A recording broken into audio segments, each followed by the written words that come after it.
ஜெர்மனியின் ஹாலே பல்கலைக்கழக மருத்துவமனையில் மிகவும் அரிதான மற்றும் விசித்திரமான ஒரு இரட்டை குழந்தை பிறப்பு நிகழ்ந்துள்ளது. இது மருத்துவமனை ஊழியர்களிடையே பெரும் ஆச்சரியத்தையும் மகிழ்ச்சியையும் ஏற்படுத்தியுள்ளது. ஆண்டன் மற்றும் மாரா என்ற இந்த இரட்டை குழந்தைகளின் பிறப்புக்கிடையே வெறும் 30 நிமிடங்கள் மட்டுமே இடைவெளி இருந்தது. எனினும் அவர்கள் வெவ்வேறு நாட்களில் பிறந்திருப்பது அனைவரையும் வியப்பில் ஆழ்த்தியுள்ளது. மருத்துவமனை நிர்வாகத்தின் தகவலின்படி ஆண்டன் சனிக்கிழமை நள்ளிரவுக்கு சற்று முன்பு பிறந்தார். ஆனால் அவரது சகோதரி மாரா சிறிது நேரம் எடுத்துக்கொண்டு ஞாயிற்றுக்கிழமை நள்ளிரவுக்கு பின்னர் பிறந்தார்.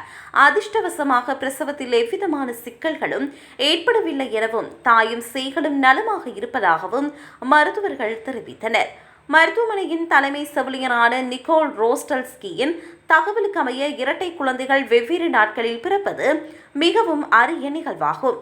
நீண்ட காலமாக பணியாற்றும் ஊழியர்களுக்கு கூட இத்தகைய அனுபவம் இதற்கு முன்பு ஏற்பட்டதில்லை.